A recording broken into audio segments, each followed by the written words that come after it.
Welcome, guys, to How the Frack We Got Here, a show that takes the news and events of the week and try to make sense out of it all. I'm your host, the most Will Buchanan, and on this show, we simply are all about the facts. There are plenty of news stations out there that simply want to do anything short but inform you. Here at How the Frack We Got Here, that's all we believe in. We go up to the left, we go up to the right, we go up to the middle of independence, we go up to all sides because there's more than one side of a story to everything. And you need to know it all in order to actually formulate your own opinion. And that's what we try to do here at How the Frack We Got Here. Thanks for listening, and hold on. It's going to be fun. All right, guys. Today's date, October the 4th, 2023, and this is How the Frack We Got Here. I'm your host, the most, Will Buchanan. How the Frack We Got Here. We do take the events of the week and try to make sense out of it all. Before we get started, guys, let you know that we are a news podcast, which means we do try to search for the most reputable sources out there. We do not do sensationalism or shock news like Fox News or whatever extreme conservative or extreme liberalist news out there. We repeat only the facts, just the facts, in order for you to inform yourself. And basically not to have you go paranoia like everybody did when they got that text message earlier today. But aside from that, we do try to watch our language, but sometimes, hey, words do fly. At the same time, maybe things that might be shown that might be too intense for younger viewers, so viewer discretion is advised. Aside from that, welcome. So, how do we start this? Well, there's really not a way to start this. All I can say is, can't believe they did it. That 15-time champ, Kevin McCarthy, for the first time in our history, a speaker has been removed. Tonight, Kevin McCarthy's short and rocky run as Speaker of the House of Representatives has come to an end. The California Republican, who until a few hours ago was second in line to the presidency, was voted out of the speakership this afternoon, 9 months after he was elected to the job. His ouster came after key members of the narrow Republican majority he presided over turned on him in a dramatic statement of no confidence. The final vote, 216 to 210, with Democrats overwhelmingly joining dissatisfied Republicans in voting against him. The call for McCarthy's removal was instigated by Congressman Matt Gaetz just days after McCarthy made a deal with Democrats to keep the government open without deep spending cuts some Republicans wanted. Garrett Hake has been watching it all for us and has the latest. Tonight, after an historic vote in the U.S. House, now former Speaker Kevin McCarthy returning to an office that is no longer his. I can continue to fight, maybe in a different manner. I will not run for Speaker again. The office of Speaker of the House of the United States House of Representatives is hereby declared vacant. Acting on a motion by Florida Republican Matt Gaetz, 8 Republicans joining with Democrats in voting to vacate the position of Speaker for the first time ever, following an impassioned floor debate. It's disgusting. It's what's disgusting about Washington. It's selfish, bad for conservative policies, and bad for America.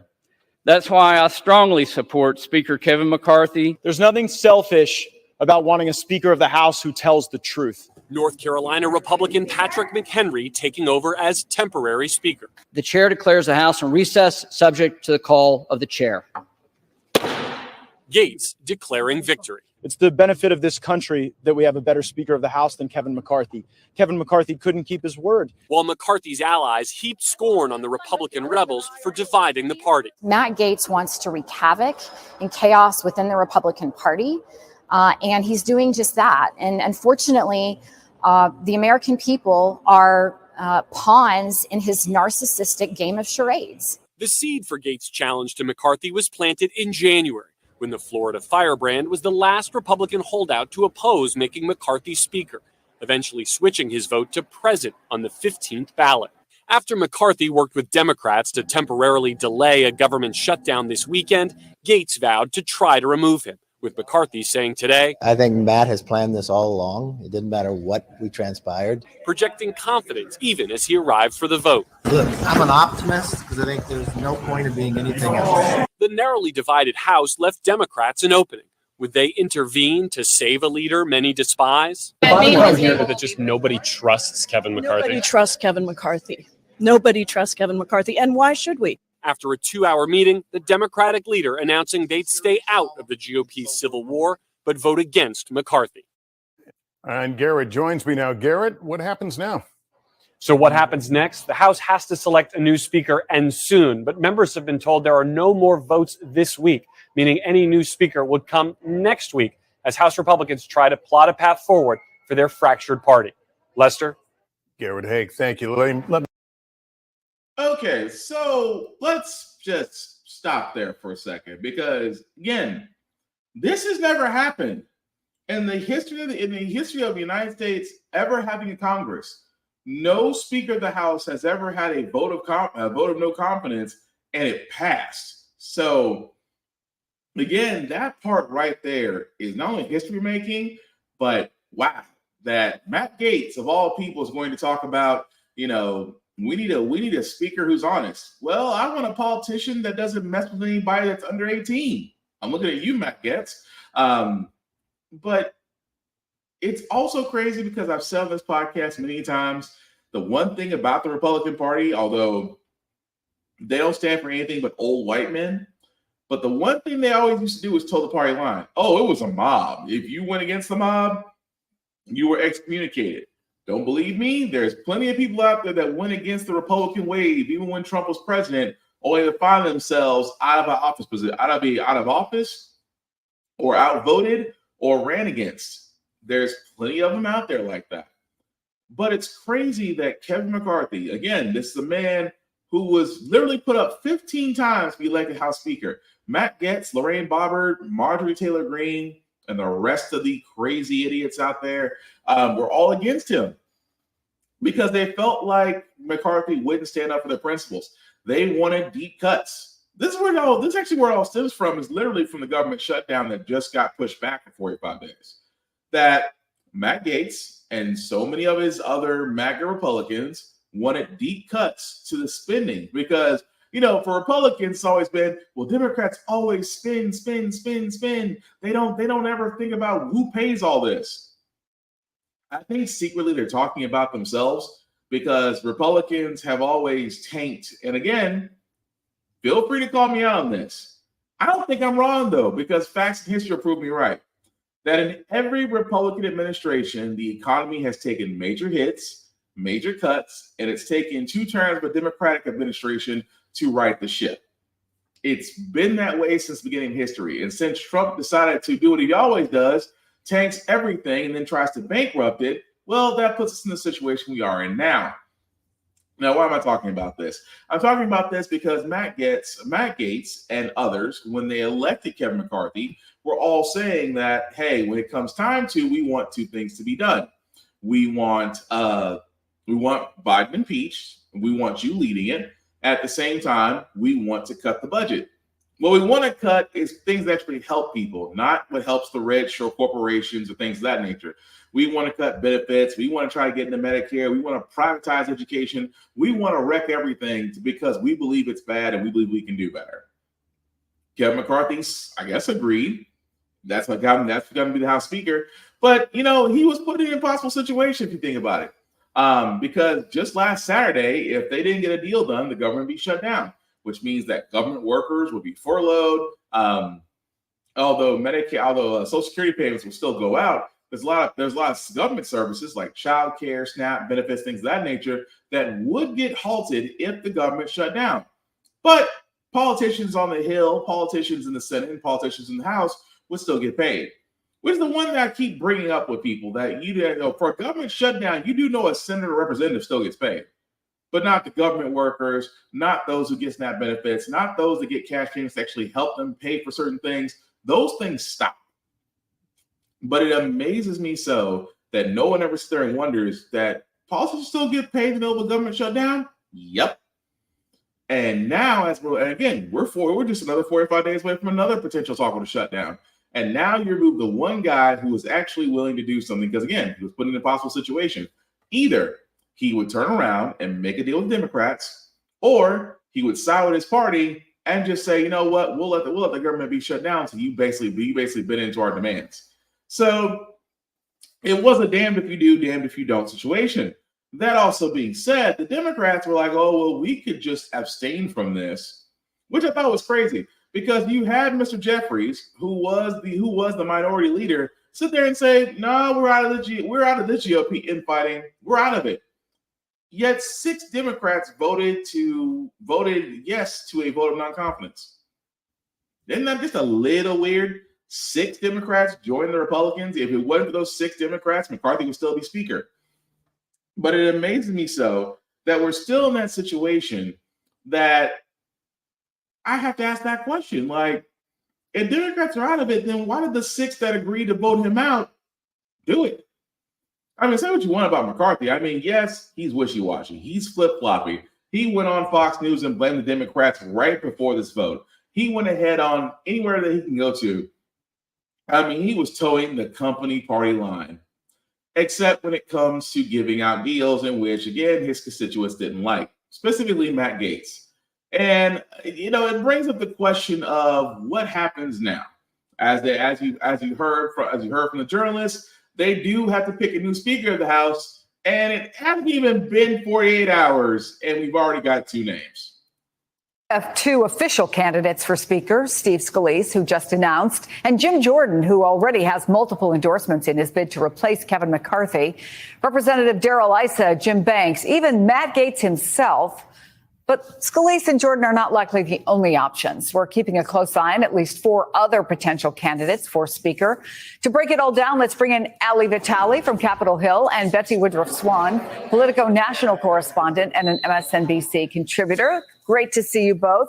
All right, so walk us through where this all stands right now, Ali. Sort of handicap what it looks like right now in these early hours of the Speaker's race. It's still pretty much a mess, Chris. No one has made decisions in terms of who they're going to support. My colleague Scott Wong and I were able to report this morning that overnight, Congressman Scalise had been making phone calls, trying to make some initial inquiries to some of his colleagues about how they would feel about him as a speaker. Of course, he's been getting a seemingly positive reception to that because in just the last few hours, he made it official, sending a letter, filing to his conference that he is going to be putting himself up for speaker. And in many ways, that's unexpected, given the fact that he is the current number 2 Republican. He has served in leadership before. He has been in Congress many years. And he's someone who's well known to this conference. That's not to say that he's not going to have numbers problems, especially when you consider the fact that he's far from the only one running. Congressman Jim Jordan, the chairman of the Judiciary Committee, leading the oversight charge right now, along with several other chairmen, has also put his name forward. He was the first to officially do so. I caught up with Jordan this morning. He was trying to talk about the hard focus that he has on immigration, on oversight, the work that he has done against the Biden administration, all of those meant to appeal to the conservative parts of his conference.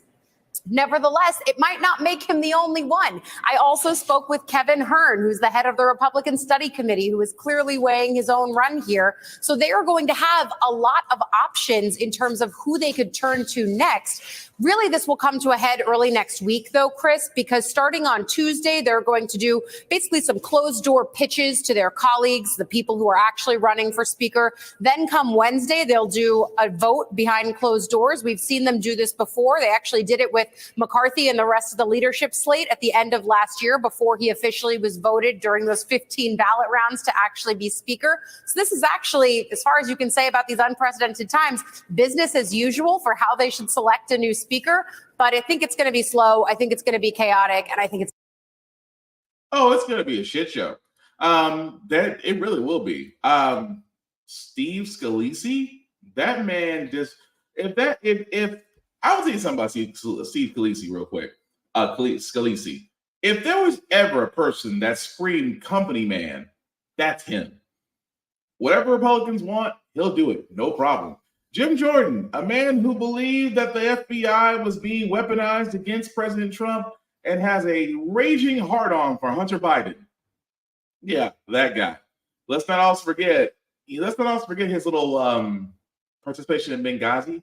But these are the people that are coming forward and now all want the House Speaker spot. And I'm telling you what's going to happen. They want someone who's not going to be a Kevin McCarthy type. There's going to be someone that's going to go nose to nose to Democrats that wants to sit there and will hold the government and will hold American lives in their hand and not care because they want to try to get what they want, and they will hold the American people as a political pawn to do so. Because I'm going to be honest with you, on the Republican side, there is not one candidate among them that isn't worth their grain of salt. Really isn't. Because I guarantee it, and we've seen this already, mind you. Whoever decides to go and get elected as speaker, Matt Gaetz and those other crazy people inside that freaking party run the show. We've seen that with McCarthy. We'll see it with the next one. Because if they don't do what the Republican Party wants them to do, they will have a very short time as Speaker of the House, even though Kevin McCarthy is the first guy to literally and figuratively be removed as House Speaker during a term. But get ready for the shit show, folks. It's even worse. It's even worse than the second Republican National Convention debate, which we'll get into momentarily. But first, how about some good news? Would you like to see Trump at trial? It's fun. In courtroom, Donald Trump's financial statements back on trial this morning.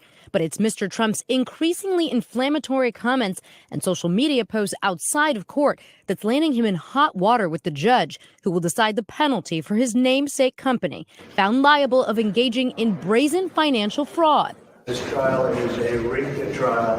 It's a fraudulent trial. Frankly, you saw what was just put out about Schumer and the principal clerk. That is disgraceful. What was put out by Mr. Trump himself, a photo since taken down of the judge's law clerk posing with Democratic Senate Majority Leader Chuck Schumer, the unmistakable suggestion that Mr. Trump can't get a fair shake at trial as he continues to rail against the case as politically motivated, causing Judge Engoron to hand down a limited gag order. Mr. Trump now banned from talking about court staff. But continuing to attack New York's Attorney General, Letitia James. Any comment on the gag order? Her office walking the judge through hours of Mr. Trump's finances in painstaking detail as it tries to prove the Trump organization and its executives intentionally falsified their business records in the hopes of securing favorable loan terms and insurance rates. While Mr. Trump's legal team argues the state cannot prove any intent to defraud.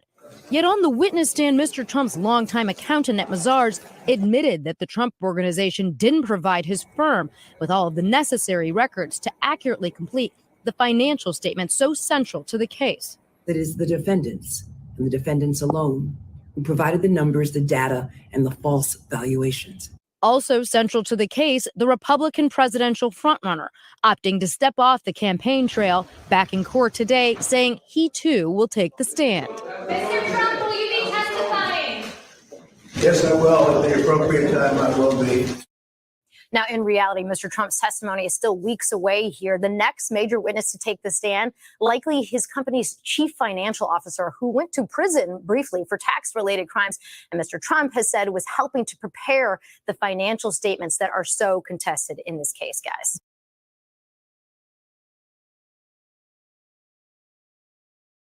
What's so interesting about all this is that the simple fact of the matter that, number one, Trump is in a courtroom, which, it's not weird. It's completely custom because he's used to lawyering and litigating his way out of everything he's ever done in life.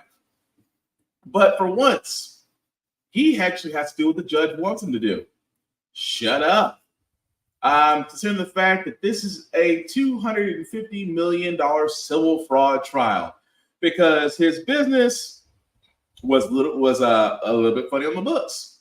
And I love this. Trump is, and this is not to be mean. It really isn't. It's not to be mean, but it couldn't have happened to a better guy. Mr. Teflon Don, which Mr. Nothing, Mr. Lack of accountability. I could do what I want. He's basically a Napkin American's wet dream to do exactly what he wants with zero consequence. Well, karma showed up. So it's always amazing. It's like, oh, well, this is a witch hunt. The judge is against me. I'll never get a fair trial. Dude, you've gotten more fair trials than most mob bosses have gotten ever since the introduction of organized crime. At the same time, he is still claiming his innocence. Consider the fact that almost everyone in his administration has either been indicted, arrested, or in jail. His COO just a few months ago found guilty and was sent to jail. So I'm sorry, Trump, I can't really feel bad for you, but anybody that's ever been to a court case will literally tell you, you cannot say anything about what happens in court, nor would you want to mention that if you have a lawyer that has a decent law degree will tell you that. What does Trump do? Decides to spill all the tea and doesn't care who hears it. That alone, my friends, is worth the price of admission. Keep in mind, Trump is facing multiple lawsuits. The biggest ones, however, of course, the voter fraud in Georgia, and of course, the documents which him and the FBI are still beefing about when he decided to take them to Florida because he thought he could just declassify everything. That's just the tip of the that's just tips of this humongous iceberg that the SS Trump is headed toward. And trust me, it's going to be a crap show. But you know the funny thing about all this is, even with Trump sitting in jail, looking just defeated, deflated, if you will, would you believe that because he's not at a Republican primary debate that the viewership has dropped? I'm just saying, case in point, I am talking about the second Republican primary debate that happened on Wednesday. And it had the lowest viewership of any Republican presidential candidate, a presidential debate since Trump became a candidate. Lowest. I mean, you had your Nikki Haley, you had your Governor Ron DeSantis, your Vivek Swarney, your Mike Pence, your Tim Scott, and that's freaking it. Because the field, ladies and gentlemen, is getting smaller because of candidate rules. You had to qualify to basically be in the next primary debate. Even though it was on Fox News and Univision, it was still a low view. Now, I know a lot of people are asking, well, what is that going to do with anything? It has to do with optics. Now, the one thing I can't stand about Trump is the one thing that he's absolutely right about. He's absolutely spot on. He doesn't have to attend these debates because he's leading. Because there's still people out there, contrary to popular belief, there's still a lot of people out there who believe Trump is still a rightful president. They still believe that the election was stolen. They still believe that they believe that there's an actor in power until Trump comes back. There are still people out there that believe Trump has done nothing wrong. There are people out there who are living in hovels of just dung and crap. Will believe that their lives are much better off under Trump than they were under President Biden. Now, here's the messed up part about all that is, there's a large number of those individuals out there. Hence why I say voting is going to be so crucial come next year. Because don't just assume, and I say this all the time, don't assume between the 6 lawsuits that Trump has, between his fraud, between his try to change the election in Georgia, between his seize of documents out of Florida. With all that being said, do not put it past him that he can somehow still get the nomination. Because if he's still out and free, guess what? He can still get the nomination. But there's so many other great candidates. Who? Nikki Haley? That's not even her real name. And also, look at the time it took for a woman on a GOP ticket to even be nominated. The last one was Sarah Palin, and she wasn't nominated for her smarts. She was basically eye candy on John McCain's arm. Don't believe me? Look at all the wonderful things that Sarah Palin's likeness has brought to American media. You can go from there as far as what I'm referring to. That also being said, Vivek Prashani, a guy who is literally Ron DeSantis if Ron DeSantis was of a different descent. The man who literally lied to get a grant, completely decided to talk about American history as if it was all rosy, says that CRT is being taught everywhere. Gee, because he's not white, I wonder why he's not getting votes. Oh, I can keep going. Let's talk about Tim Scott, a black man, the only black man in the Republican GOP who is a senator who has a snowball's chance in hell of getting the nomination. A man who sat there and said that, workers that are striking should be fired, according to former president, now President Jesus Ronald Reagan. The man who, again, says that a man who, again, single-handedly killed the George Floyd police reform bill, who single-handedly killed the Voting Rights Act, and supports law enforcement because he does all the things the Republican Party tells him to do, because if he doesn't, they don't cut the check. Mike Pence, America's creepiest Christian. I can just stop right there with him. But that's the current field right now. And a lot of people who are conservatives are going, we'll take our chance with Dorito. And again, this is why Trump keeps saying, why don't you go to debates? I'm leading. They have to match up with me. And that's the thing I'm trying to get people to understand. That you might say, well, that's stupid of Trump not to be at these debates. No, because he's right. He's leading. He just has to show up at a rally, do his usual shtick, ask for donations, and leave. That is all he has to do. It is the candidates that come forward are going to have the biggest problem. Because what about Governor DeSantis? He also has a problem. He has to realize Florida, where his kingdom was, that he loved playing governor/dictator in. Florida is a small pond compared to the rest of the United States. And not everybody is going to join the DeSantis train. Especially for a man that took on Disney, especially for a man who definitely does not like LGBTQ plus people, for a man who definitely does not like African American AP history so much that he had the curriculum change in his state, banned CRT when CRT wasn't being taught anywhere, and put up a "Don't Say Gay" bill. And he's wondering why he's having such a hard time in other states. I can keep going about every one of these candidates and the issues they're going to run into trying to get the Republican nomination. Because unless you're rich, unless you're white, unless you have a certain hatred, you can't be a part of the party. That's why I say Nikki Haley and Tim Scott and Vivek Ramaswamy, just those three alone, you guys aren't going to get it. So what you got left? You got DeSantis, who's basically Trump 2.0, and America's creepiest Christian, Mike Pence. You might as well roll the dice and just see what happens if you stick with the GOP. But again, I digress. That's the reason why Trump, although he might be defeated in the courts, still went in the polls. And that alone should be concern for what happens next year. But moving right along, guys, I wanted to cover this story anyway because I covered this last week, that there is a group out there, and I want to point this out, the Fearless Fund. There's a venture capital firm called the Fearless Fund that basically gives grants exclusively to Black women entrepreneurs.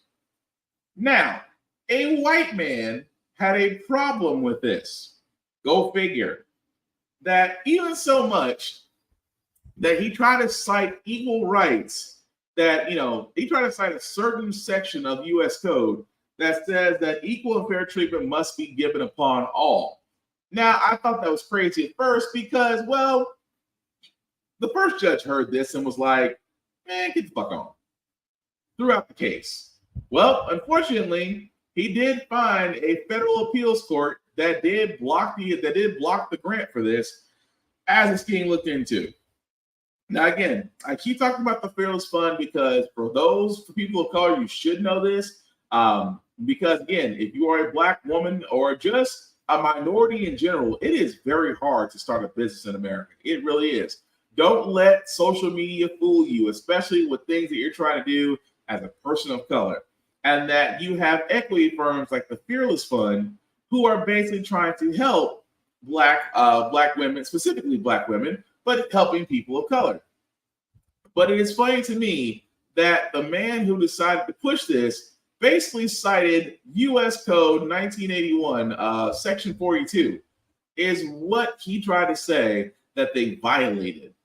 Now, keep in mind, there's just one thing about this that just screams racism to me. It does, because it's almost as if saying, like, if your boy won the Powerball, I decided to start an equity firm that specifically funded people of color. Would people come looking for me? Yes. Now, I expect African Americans to. Well, you're helping out black people. That's just racist. Really, your ancestors helped themselves for 400 years. We're still looking for our check. But now that we got money and we're helping each other, now you feel left out. Kind of feels like history is repeating itself all over again. But we'll follow that story, guys. Again, that is still being looked into because I just think that is nuts. That you basically, it is almost as if someone had said it so eloquently. No matter what we try to do on our own, we will never be left alone because they will always want what we have. And all I can say is I completely get it. But we'll follow that story as it goes, long as it goes to the appeals court. From my home state of Tennessee, progressively backwards ass Tennessee. One of these representatives, when I actually got to meet in person, and think he is definitely a good man and really shows a future in Tennessee politics being progressive. But the man you see right there, Representative Justin Jones. Now, you wonder why I bring him up, because him and Mr. Peterson, which seems like years ago, basically fought for the right to be heard on their floor after we had another mass shootout at a school, to where people were sitting there saying enough is enough, something needs to be done. And of course, Sexton and the rest of the Tennessee State Legislature basically fell on deaf ears.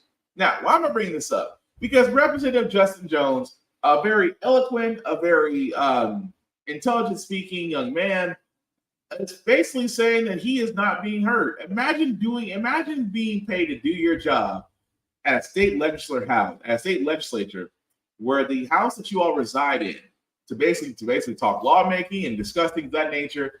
Imagine that the Speaker of the State House refuses to hear you out. That is what's happening with Mr. Justin Jones.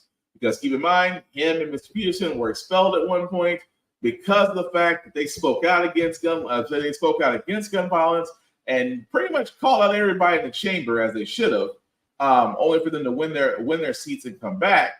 But at the same time, Mr. Jones wanted to bring forward a vote of confidence to Mr. Sexton, which I love.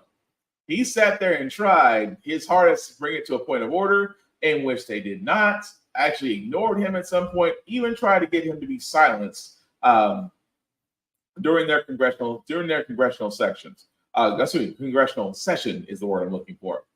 But he basically is trying to express his views on critical issues, but cannot, because again, Mr. Sexton himself, for all those that don't want to who know Cameron Sexton is, it's this African American right here, who looks like he is staying more constipated, but cannot swallow the Subway sandwich that's still stuck in his jaw. But that is the man right there that causes issues, and at the same time does not like Justin Jones.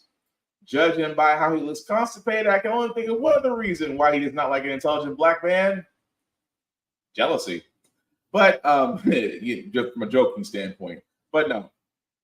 But that is actually Speaker Cameron Sexton. And again, I don't blame Justin Jones for bringing this up, because it is already hard as a person of color. But when you're a person of color that's basically in Congress and you're trying to get things done, it's a little difficult to do when those in the House are already against you. So again, rooting for Mr. Justin Jones, rooting for Mr. Peterson, because again, those two gentlemen are very bright, shining stars, and gives me a little bit of hope for progressively backwards ass Tennessee.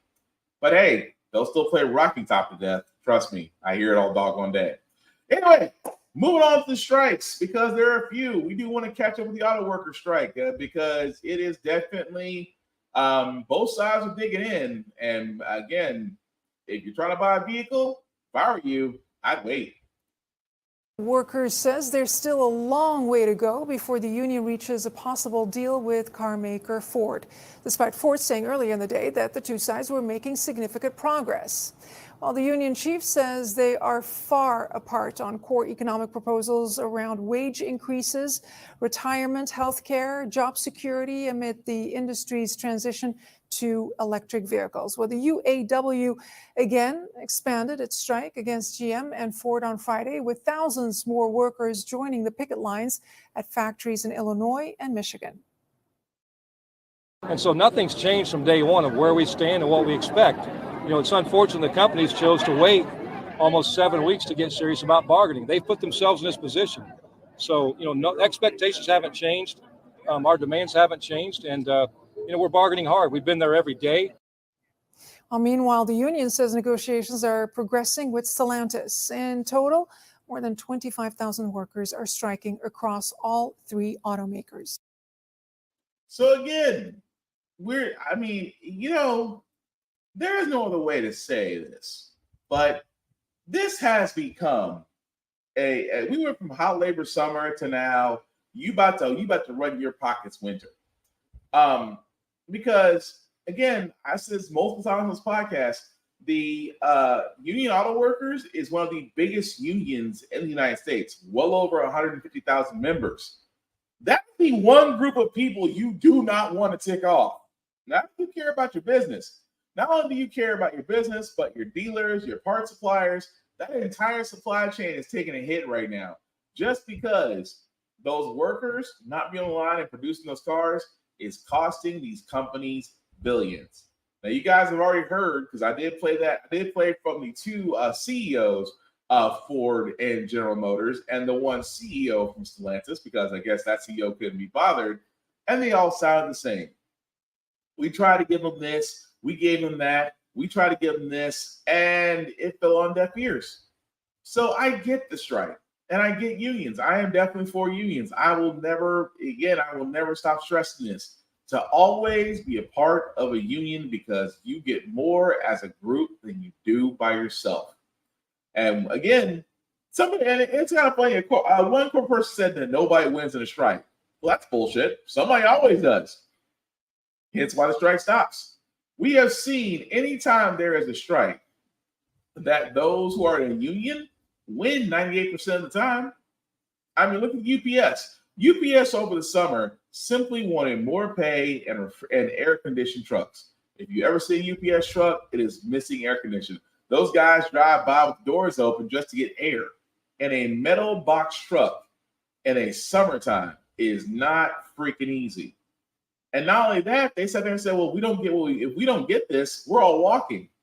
Now, again, arguably one of the, if not the biggest logistical company in the world, cannot afford in the U.S. take a hit when all its drivers decide that, you know what, I'm just not going to do this today.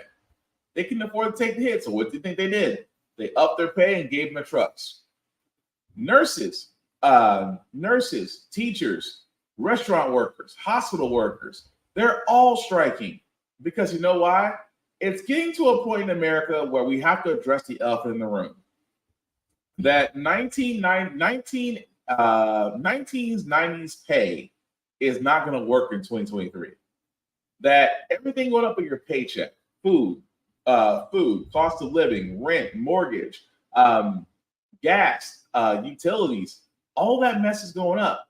But yet your paycheck has remained stagnant. And these companies out here are reaping record profits. Big three in general. But at the same time, people are sitting there. I always find it funny. Whenever a rich person comes into a lot of money, whenever a corporation reports big profits, no one sits there and says anything.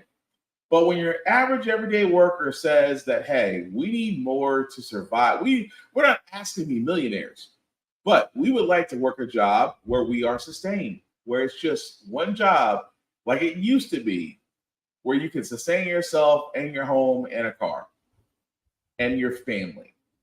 And people are saying, well, maybe you shouldn't be an auto worker. Maybe you shouldn't flip burgers. Maybe you shouldn't do this.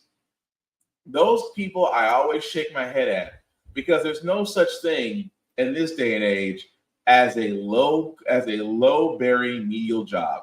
Even in the service industry, working at a fast food joint, just because everybody still eats fast food, and no matter what, you still need people to work those lines. No amount of automation will ever make a restaurant just a one-person operation, because you do need a human soul to watch over those machines.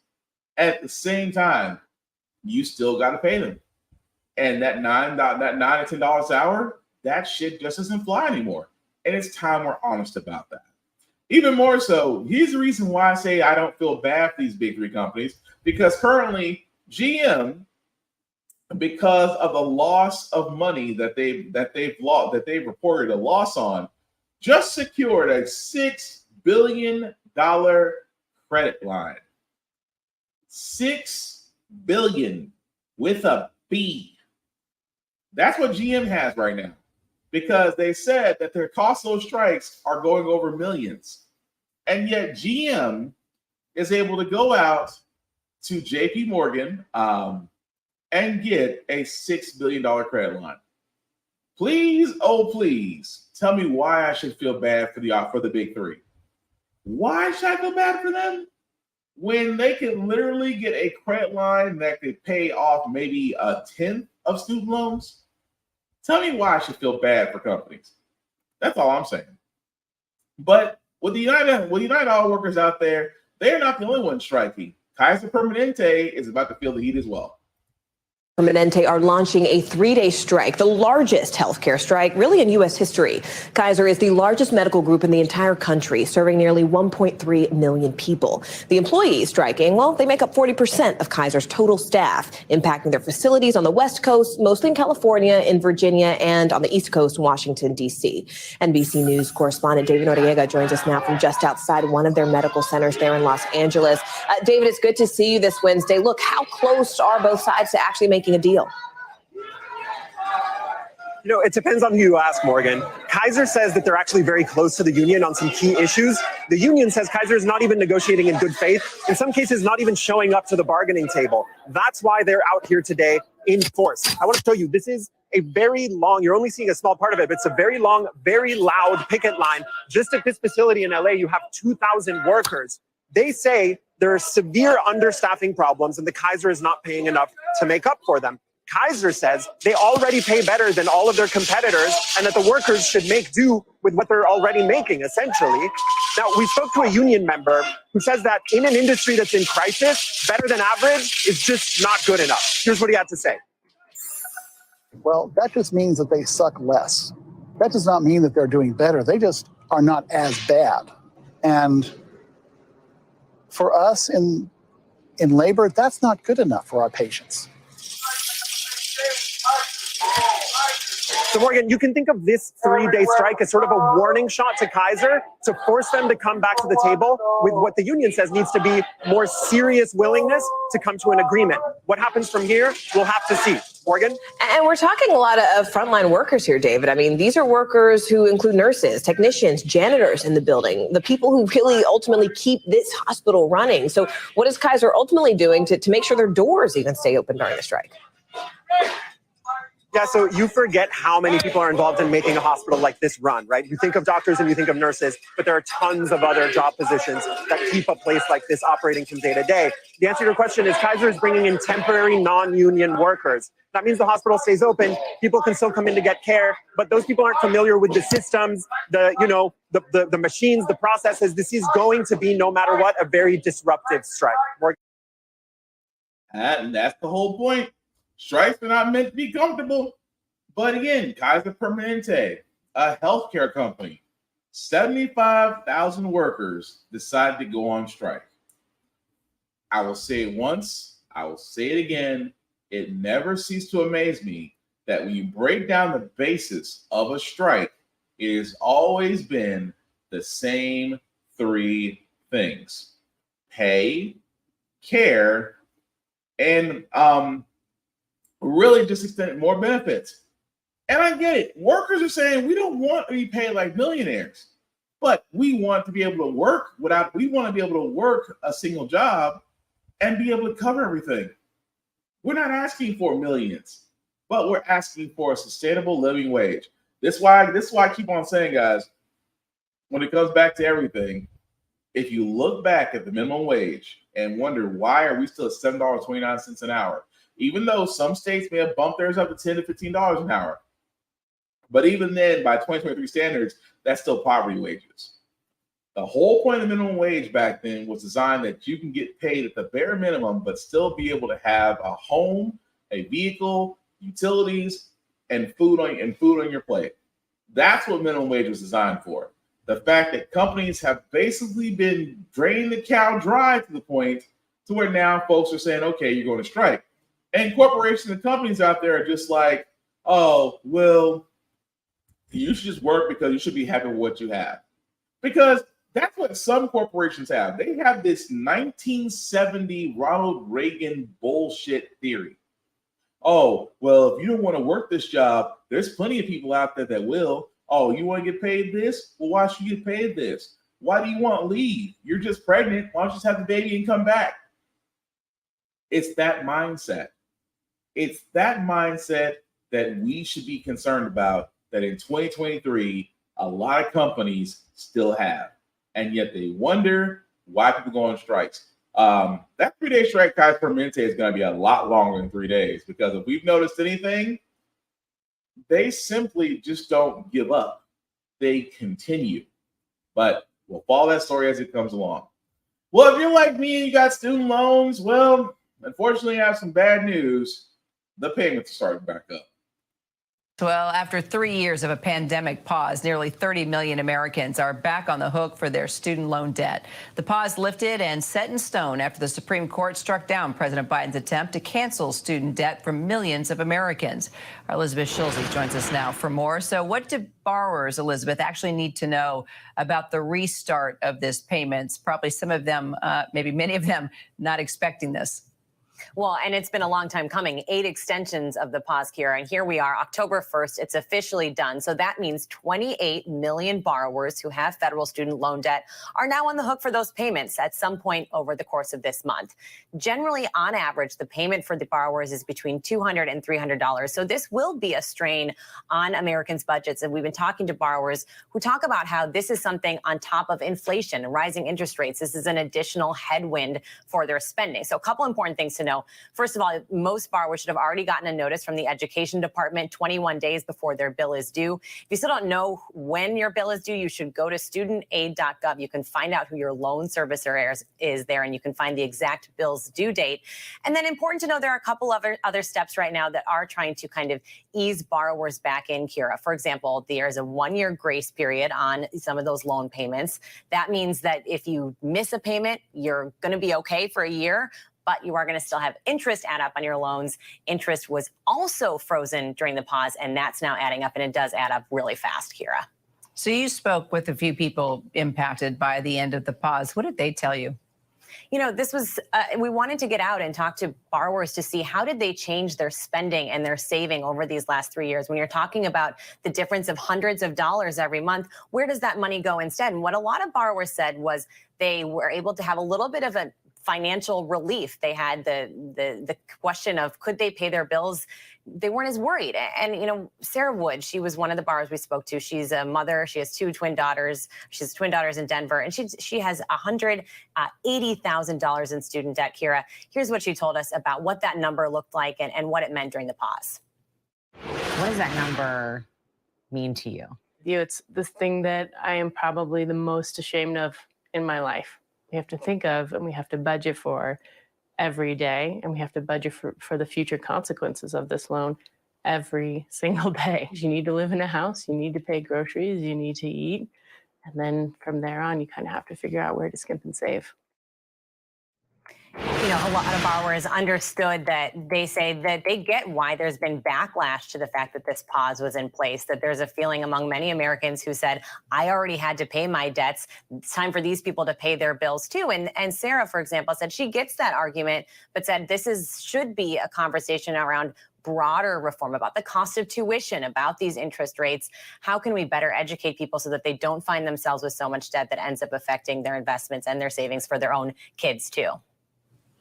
And so the Supreme Court ruling was, you know, a pretty big setback for President Biden. Does the White House have any future action planned on the student loans? Well, the White House, Kira, says that it is looking into broad debt cancellation. It's trying to pursue other avenues for how to cancel up to $20,000 in debt, as we saw that the president tried to do. That was what was struck down by the Supreme Court. One possible avenue would be through the Higher Education Act, this other legal pathway. But in the meantime, there is that 1-year grace period that I talked about as far as missed payments. And then the administration has also launched this new repayment program called SAVE.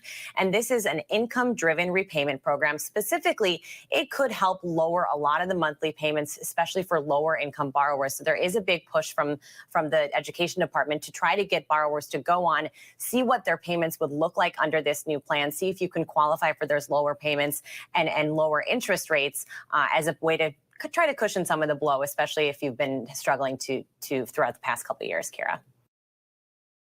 Okay. So again, yes, the payments are going to resume. I have been saying this for the longest time.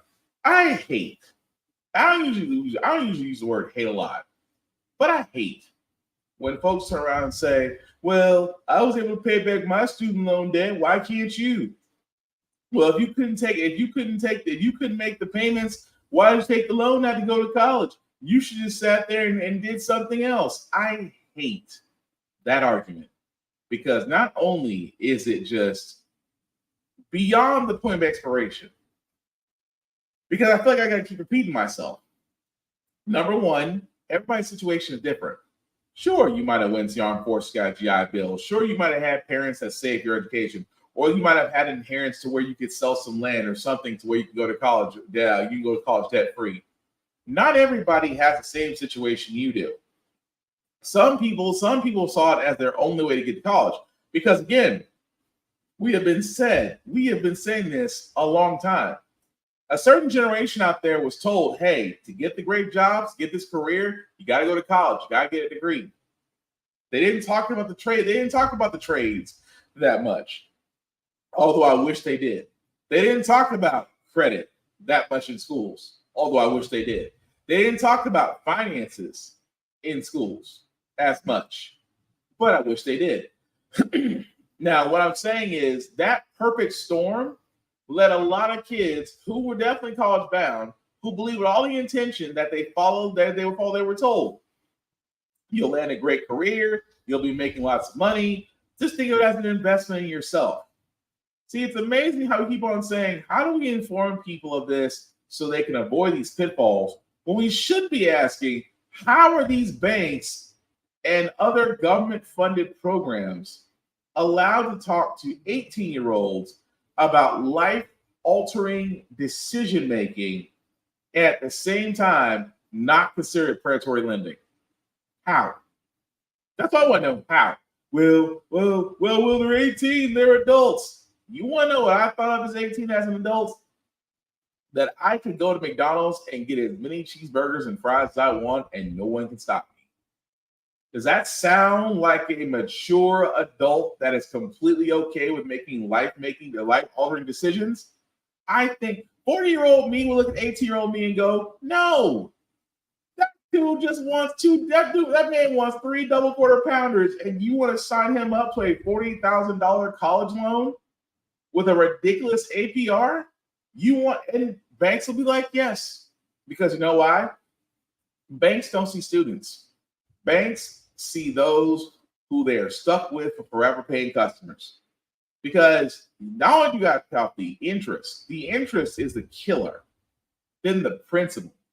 And that's if you hope to see the end of it. Most people that are borrowers never see the end of it. Some may luck out. Some may even get their debts forgiven. But for a good majority of people, it's never ending. And again, student loan debt will forever affect you. Because number one, for a debt to ratio and credit scores, it can prevent you from getting a home. It can prevent you from getting a car. It can prevent you from getting a good job because jobs check credit too. So if you have a lot of student loan debt, that is seen as a red flag. And that may make you miss out on jobs despite all your qualifications. So yes, student loan debt is a progressive killer. But we don't discuss the predatory lending that these banks do. We don't discuss why the cost of education goes up every year, but it's still the same education. We don't discuss why in middle and high schools are finance and credit classes not being taught to the level that private schools do. We're not talking about that. But we're simply saying, oh, well, personal responsibility. Well, how very conservative of you. But alas, it's not all bad news, because here's the one thing that Biden is surprising me with doing. He is forgiving debt, student loan debt, here and there. He's canceling another $9 billion in student loan debt. This comes as borrowers are bracing for payments to restart after a 3-year pause during the pandemic and afterwards. This latest round of loan forgiveness is expected to help 125,000 borrowers. The president announced the move at the White House just a little while ago. This kind of relief is life-changing for individuals and their families, but it's good for our economy as a whole as well. By freeing millions of Americans from the crushing burden of student debt, it means they can go and get their lives in order. They can think about buying a house. They can start a business. They can be starting a family. This matters. It matters in their daily lives. For more, let's bring in our Elizabeth Schulze. So, Elizabeth, which borrowers will actually be directly impacted by this specific announcement? And, what does it mean for them? Well, Kira, this is not a new program here. Basically, what the Biden administration is doing is trying to right some of the wrongs in the existing student loan repayment system to try to give relief to borrowers who've already been enrolled in those programs and should have their debt forgiven, but didn't for various reasons like administrative reasons or just overlooked by the Department of Education. So today's announcement covers $9 billion in student debt cancellation. About 125,000 borrowers will be affected. And specifically, we're talking about borrowers who are enrolled in public service loan forgiveness programs and in income-driven repayment programs. These are a drop in the bucket when we're talking about the backdrop here. And I think this is really important in the context that as of this month, 28 million borrowers are repaying their student loans because that federal pause on payments came to an end. And so the Biden administration is trying to show we're taking the incremental steps that we can, but there is this reality that a lot of borrowers are going to once again be on the hook after they weren't for 3 years during the pandemic. And I've been talking to a lot of those borrowers. One of them is Jessica Record. She works in education in California. She said that the pause really gave her family a lot of breathing room during the pandemic. And here's what she said now that those payments are starting up once again. I don't think as far as, any line items, there's not really anything that we can cut. There was breathing room in the pandemic, and now there's no more breathing room. So the president acknowledging the reality here that millions of borrowers facing that new constraint on their budgets with these payments due, trying to say are trying to take the steps possible within the existing system, knowing that there's not a lot of action on Congress on this, and that the Supreme Court already struck down that broader plan for up to $20,000 in debt cancellation too, guys. Right, and the Supreme Court did so because they say only Congress can forgive that much debt. The president can't do it on his own. He lost that argument in the court, so it's up to Congress. And you say they're a little busy trying to get themselves organized. So, once again, to people. So that's the wild part I want to get into, because a lot of people are scratching their heads and going, "Wait a minute." So Congress can forgive debt, but how can Biden forgive $9 billion in student loans? Because, well, much like the IRS, the government financial system is woefully outdated, underfunded, and underwhelmed. Because those that were in those income repayment plans for a number of years, once enough payments have been made, their debts will be forgiven. But because it's a conservative approach to it, it usually has to take up to 10 years for your loans to be forgiven. So why am I saying this? I am saying this for the simple fact of the matter, guys, that let's not forget one thing. The Paycheck Protection Program. See, anytime someone brings up, well, you should never take out those loans then, I usually bring this up. So you do remember the Paycheck Protection Program, right? The one by Steve Mnuchin that basically gave out money to everybody. A system was so broken that some folks got millions that didn't have a business, but got millions of dollars from the government. Now, a lot of those businesses got their loans forgiven. And I say this all the time. So you're mad. Would you be mad if businesses out there took loans out from the government and instead of paying them back, their loans were forgiven and they got to keep whatever profits they made? Tick you off a little bit, wouldn't it? Silence. Oh, but more than 25 million Americans with student loan debt want the student loan debt wiped out. Well, wait a minute. Who's gonna pay for that? Not me. Why do I have to pay for someone else's choices? Why do I gotta do all this? Not realizing, for the simple fact of the matter, guys, we're paying for the paycheck protection program in our taxes. Those businesses, those rich folks, those corporations that took out PPP loans, that got their loans forgiven, we picked up the tab. And it's amazing how no one points that out. But you want to get mad at former students because they want a fresh start. Like the lady said in the article, like they said in the news break, when you don't pay student loans, you could breathe a little bit. You could put something away. You could actually get ahead in life. But now that student loans are coming back, if I was Biden, bump it. I would still push for it again. I mean, yes, you have a divided House in the Republicans, but again, I push for it. Even though Joe Manchin and Kyrsten Sinema will sit there and say, no, we can't do it while trying to play Democrat, but really they're Republican.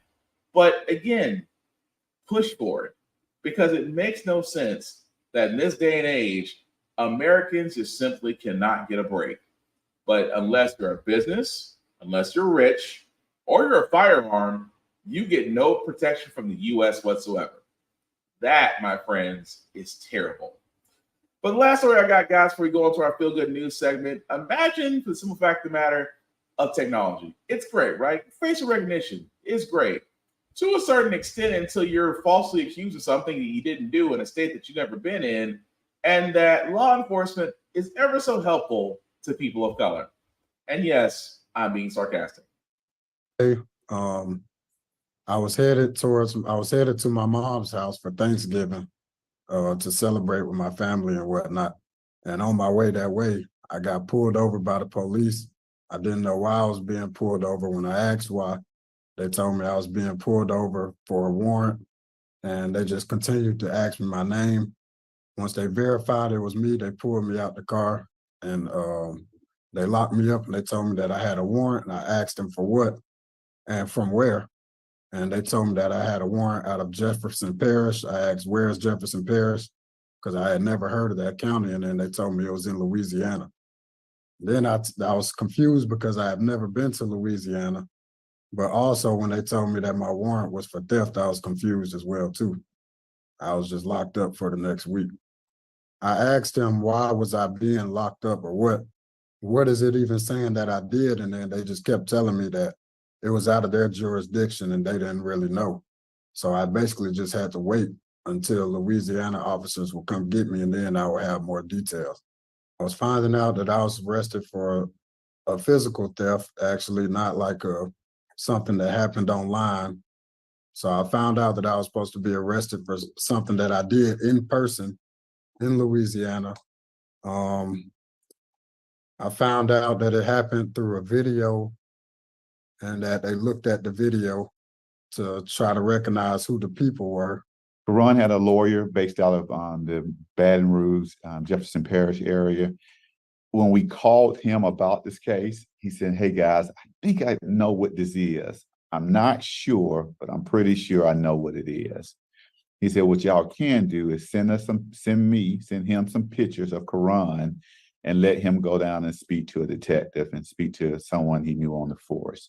In doing that, he found out, and in turn told us, hey, they use this facial identity recognition software. And here's what's interesting about Clearview, and in their agreement with Jefferson Parish, it states we're not to be a single source provider, meaning don't use us as the only reference for your arrest. And one of the things that we found out is that, one, the facial recognition technology is disproportionately affecting African Americans.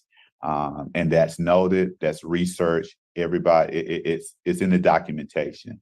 So the other cases that are around, they're dealing with African Americans. So the technology, the industry, the law enforcement agencies know that African Americans are affected more by this technology than individuals of a different race. Well, you know, there's always risk when you go to jail, but I felt more in danger when I was being detained because I know it was for something I didn't do. So at that point, I had kind of lost faith in, I guess I would say I lost faith in the justice system to know that you could be locked up for something that you've never done. And that's sad. And again, guys, The office. Sorry. So again, guys, that's what actually happened. That the simple fact of the matter is, facial recognition, I really mistakenly identified that young man. And law enforcement, who depended on this, refused to do anything. They were like, well, that's what it is. You just got to wait. So imagine, if you will, being accused of something that you didn't do, but because of lazy law enforcement and faulty facial recognition software, that you got stuck until someone had to sit there and say, well, it's not him.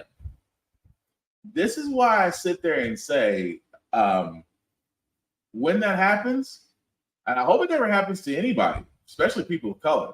I hope it doesn't happen to you guys. This is what they try to say. Oh, well, facial recognition saw that as you, or someone said you fit the description, or a guy with your bill was at the scene of the crime, but you know it wasn't you. This is why I sit there and say, know the laws. Know the laws. Know yourself. The reason why? Cops love an angry person of color because it gives them justification. Cops love a scared, angry person of color, a scared person of color, because it gives them justification. You know what? They cannot stand above all else. And yes, I'm after the police if you haven't figured that out by now. But you want to know what they cannot stand above all else? A cool, calm, collected, knowledgeable person of color. When you're calm, when you're level-headed, and you know the law better than they do, they can't stand you. They cannot. Because an officer has to tell you what you're being arrested for. It's part of the Miranda rights. Oh, if you don't get to Miranda rights, if your Miranda rights aren't given to you at the time of your arrest, your case is thrown out regardless. Judges hate that, because I can tell you, being in traffic court many times, that when judges found out that a person's Miranda rights was not given to them, they had no choice but to throw the case out and cuss the officer out that forgot to do that a little bit. But getting back to the story, though, guys, facial recognition literally failed. But this is the human side. I mean, that's the AI side of it. The human side should have been like, wait a second, this isn't the guy. I mean, officers with all that technology, all of this at your fingertips, failed this young man. So that's why I don't blame him for getting a lawyer. I hope he sues the mess out of the entire department. I really hope he does. Because again, I have said this many before. I've said this once, I've said it many times, I'll say it again. Whenever it comes to law enforcement, only in America could you spend more time training to be a plumber, electrician, an IT person, a nail tech. You train longer in those careers than you do in law enforcement. And it shows dramatically. But we'll follow up on that story as it comes along. But young man, but also another thing I wish they would do too, is that you want to stop these police mistakes, attack the money. Tie police pensions as payment banks for those they've wronged. For every time a cop does something, it comes out of the pension fund to those victims or that victim if they're alive. You want to taking money out of cops' hands? We'll stop that overnight. I promise you. Because we can sit there and say we want police reform. I'll sit there and say, no, I want that police pension. And watch how quickly things change. Same with politicians and government shutdowns. Tie the politicians' payments and tie their payments, things of that nature, to government shutdowns, because a government worker should not have to worry about how to make ends meet, while a representative and a senator are going to be just fine, basically getting paid for doing nothing. Things need to change. But We're going to go ahead and move on to our Feel Good segment, guys. As usual, how the Frack we got here, we do cover a lot of things that are doom and gloom. Sometimes you lose your faith in humanity, but hey, it's Wednesday, it's hump day. Tomorrow is Friday Eve, which is Thursday. And we will leave you guys out some good vibrations, and hopefully some Black Girl Magic will do that as gymnastic phenom Simone Biles has once again done the impossible.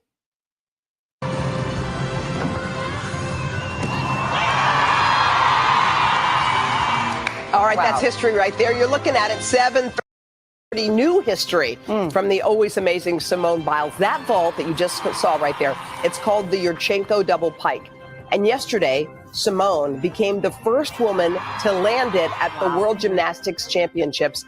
Therefore, that new vault is now going to be called the Simone Biles. That's amazing. Because she nailed it like she nails everything. It's just like I could watch that all day. How fast she gets, how high she's getting better. It's incredibly fantastic. She's getting better. By the way, Wow. she sits in first place in the does. all-around qualification, and the women's team's going for the 7th title there. All right. Live coverage on Peacock as per usual. I don't know about y'all. That's impressive as shit.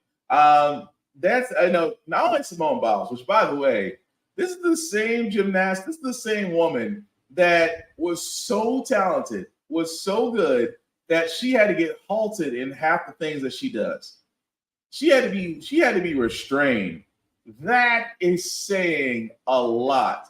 And the Yurchenko, if I'm pronouncing that right, the fact that she now has that move named after her again is just great. It is great on so many forms, but definitely congratulations to her. She definitely deserves all the flowers. But that's going to do for this podcast, guys. I do thank you all for watching, for liking, for letting people know this is up and running. I certainly appreciate that. Some shameless plugging before I do get out of here. Shout out to my boy Vaughn at Big BZA Dot. You can definitely check out him and his beat channel on YouTube. If you are interested in beats or beats that he makes, he does sell them. Definitely check him out.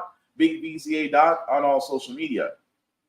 Also, guys, myself, you can find me Blackbox447 on all socials. I usually do reviews of everything that I watch, that I read, that I play in, gym stuff, because I do a couple push-ups. Also, let me shout out Blurred Station. I really did get that graphic up. Blurred Station is the new wave, guys. I cannot stress this enough in a day and age where content seems to go on and go off. Netflix and everybody else is knocking up the prices. Blurred Station is the new wave for blurred entertainment, not just entertainment. I'm not talking just shows. I'm not talking music. I'm not talking movies. I am talking the whole 9 yards. BlurredStation.com is definitely something you want to check out right now. I highly recommend it.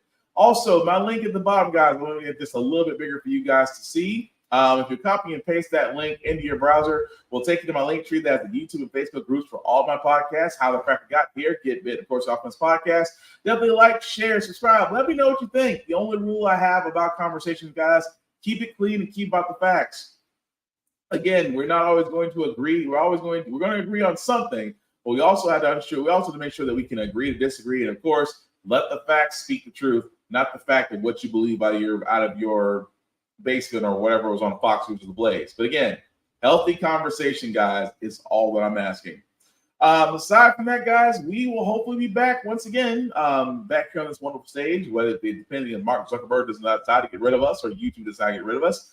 But again, let me know what you think. Let me know of your opinions of this. I cannot stress this enough, guys. I cannot stress this enough. We are not too far off from the presidential election to determine who is going to basically be, whether Joe gets another term or we see Revenge of the Sith starring Donald Trump Part 2. I do not know. However, I will stress this very heavily.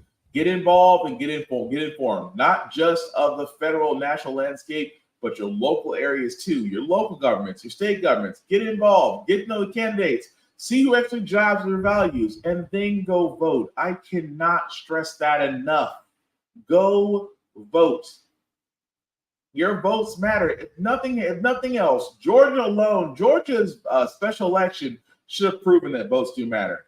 And because they are trying to change the goalposts, they're trying to change the way you vote, things of that nature, screams volumes of how scared they are when people in numbers actually use their voice. That's all I'm saying. But Again, with how the Frack we got here, we're basically all about keeping you informed. We're not trying to reinvent the wheel or anything of that nature. We are simply giving you all the information to allow you to make up your own mind, but we do provide a logical perspective that goes along with it. We do a lot better as a society once we're informed. We're progressive. We move forward. We try to right the wrongs of our past by making decisions now that we should have done back then, like electing our first Black woman Supreme Court, electing our first Black woman for our Board of Governors, electing our first Black woman as a National Cybersecurity Director. All great things. When we don't learn from history, we are doomed to repeat them. That's why we keep asking ourselves, why does everything go up on our paycheck? Why are we electing different politicians but still the same old game in Congress? And most importantly, how the Frack we got here. Thank you all for watching, guys. Take care of yourselves and each other, and we'll all get through this. Peace.